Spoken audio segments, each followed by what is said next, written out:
Kross või kui sa oled tühtegija ja me siin kindlasti üle tolmna teli topi programmis sahti. Tere, aeg on käes rääkida nüüd juttu meie topi kõige kõvema topijaga ja hea meel on tõdeda, et seekord on esimesel kohal Eesti oma mees, ma ütleksin tiguposti auseeshoidja, Eesti suurim kirjasaatja Hillar Kohv Viinahaualt Pärnumaalt ja temaga juhtus teisipäeva õhtul kuskil 6:30 paiku siis selline lugu, et Hillar tuli siis matkalt koju ja sai suure ehmatuse osaliseks, kuna tema aknalaual oli suur nastik. Ja Hillar kirjutas, et midagi nii jubedat pole ta veel oma senise elu jooksul näinud, et madu tahab suisa tuppa tulla ja oli siis aknalaual terava ääre vahele madu kinni jäänud, oli natuke verine. Hillar tuli siis ise matkalt, leidis mao üles selleks, tuppa ruttu mingit anumat otsima, et madu sinna sisse ajada. Aga kui tagasi tuli, oli madu juba kadunud ja mitu suve tagasi oli Hillaril analoogne situatsioon, kui tal oli külas siis onu Bella koos Sirje Benjaminiga, kes oli onu sõbratar ja siis tuli jaanipäeval majja rästik. Ja oleme nüüd helistanud Hillarile sellel varasel hommikutunnil, et uurida, mitäpäs keissinen siis selle maoga oli. Halloo, tere hommikust, Hillar! No tere kõik olümpiaasta kaunitarid, kes te seal mind praegu teisel pool intervjueerite, tervist! Tere, ja Hillar, ja no väga kurb ja kahju, et raadio on ikkagi selline meedium, et me ei saa kirja teel seda intervjuud läbi viia, kuigi sa seda soovisid. No ei ole hullu, arvan, et saab hakkama ka niimoodi, sest olen ka paar korda eluses ennem ka telefoniga rääkinud ja see on väga meeldiv kogemus, sest inimese häält kuulata oma kõrva sees on väga meeldiv kogemus. On, Hillar, mis kellast üleval oled juba suvisel ajal? No Viinahaual hakkab see päev päris vara pihta, et kuskil öösel 3 juba ärkame üles, lähme matkale marja korjame natukene siin, kirjutan paar luuletust ja muidugi teen väga palju tööd nii-öelda, siis olen ise kõva intervjueerija mees. Ja seda küll, Hillar. Räägi ära, mis siis teisipäeval juhtus?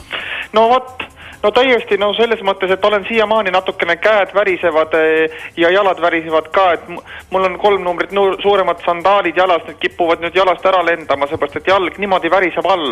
Et tulime istu nüüd igaks juhuks ikka. Ma istungi, et tulime matkalt, siis selle artiklis on muidugi natukene valesti kirjutatud, et see ei olnud onu Bella, kes oli, vaid see oli Anu Bella. Et tema on siin meil kohalik, teate seda vampiirifilmi, see Tviilik? Olen küll sellest Tviiliktist kuulnud, jah. See Bella ja tema on selline siis meessoost, tema tegelikult homovampiir. Kuidas? Kas tema on homovampiir? No ja, et selles mõttes, et ja. Ja käisite siis koos väikesel matkal? Käisime koos, et käisime matkal maasikaid korjamas, tema tahtis, et ma temast pilti teen, et ta määrib enda neid maasikaid näo peale, nagu oleks tead vampüüride veri, et tuleksid sellised sellised põhjamaalikud pildid. Ja sina siis hammustasid teda? No maasikatega tegime. Aha. Ja mina pildistasin, et tema tegin intervjuud, tema on väga kõva vampüüri nii-öelda siis kultuuri edendaja Eestis ja tuleme tagasi ja madu aknal. Uiss on akna peal ja täpselt selles kohas, et kus on minu lindude söögi koht, et mul on vastav sükene koht, teate, vaadake, need kebaabiputkad on sükene suur, see kebaab käib ringi niimoodi varda otsas. No mina iga aasta panen šašlõkki nendele leevikestele sinna niimoodi keerlema, et nad talve läbi saavad süüa, et meil siin Toilas on siis hobusekasvatus ja vahel ikka hobused heidavad hukka ennast ja siis saan sealt nagu tükikesi ja panen siis leevikestele selle sinna keerlema, et nad saaksid nokkida ja kujuta pilti ette nüüd, ühtegi lintu pole, on ju, linnu laulu pole ka kuulda ja kuradi uiss on keeranud ümber kebaabi ennast, ümber šašlõki ja näksib seda vaikselt ja vahib mulle otsa, nagu ma tead, mul tuli siuke Anu Bellaga koos tulime, tead, siuke tunne nagu tead, Aadam ja Eeva ja mingisugune tead, Eedeni aed on ju. Ja uiss ulatas siis sulle ja Anule selle vardatäie hobuselihast kebaabi, on? Oleks ta siis meile ka andnud midagi, meile ulatas taldriku, kus peal oli lihtsalt mingi salat.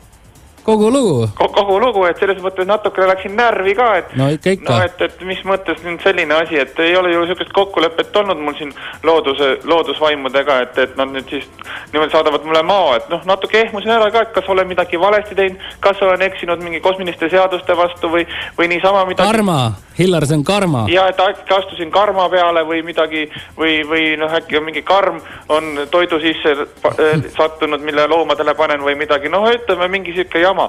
Ja ta ehmusin täiesti ära, no. Ja vahetisime selle Usmaaga seal tõtt ja...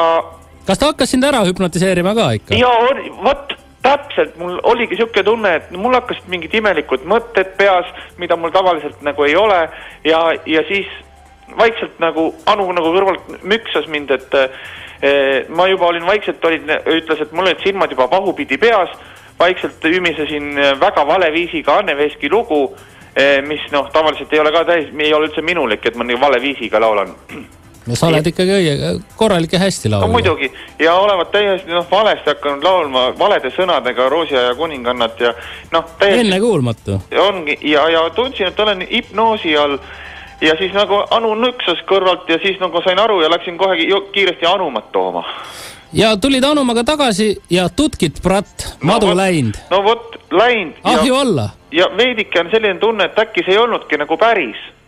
Pildi järgi tundub, et tegu on nastikuga, kes on ohutu rooma ja meie Eestis ja täiesti tavaline, et teda ei ole üldse vaja karta. No vaata, uss on ikkagi ussisoost pärit ja eks tema on üks ussitaja selline, olgu ta rästik, rastik, pastik või vastik, eks nemad on kõik ussid, nemad kõik nõelavad ja selles mõttes ussidega ei maksa üldse midagi nagu hakata üldse läbirääkimisi pidama või midagi seal dresseerima või talle midagi seal peos pealt mingisugust seemneid andma, et... No kui ussile annad peo pealt seemneid, siis ta muutub ju printsessiks.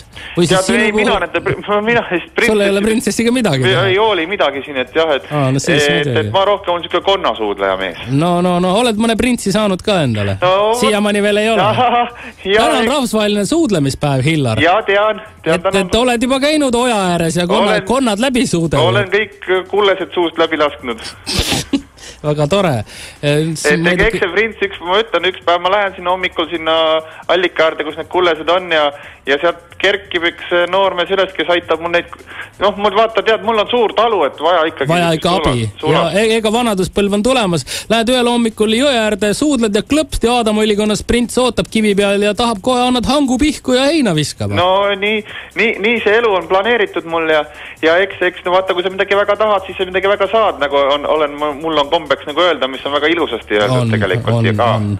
Hillar, suurepärane, et endast taas märku andsid, olid kuidagi vaikseks jäänud viimasel, kas ei olnud seal midagi väga juhtumast? Postil on suri ära Toilas, et selles mõttes viinaavalt ei käi enam, et peab ise viima kirja ja vaat mul on need 3 numbrit suured tätud jalas ja ei ole kerge käia seal raske ja tööd on palju. Klibu peal, aga eks meil siin praegu konkurss käib uuele postiljonile, et eks ma saan need kirjad edasi ka saata siis teile ka mõni kord mingid küsimused või midagi sellist või luuletust või ehk loete ette. No ikka loeme, aitäh sulle, Hillar. Aitäh teile ka ilusat olümpiaastat teile kõigile. Ja kas võib mõne Anne Veski loo äkki mängida? Ja, palun. Kohe tuleb, palun väga. Aitäh teile, head aega ilusat olümpiaastat. Ja sulle ka.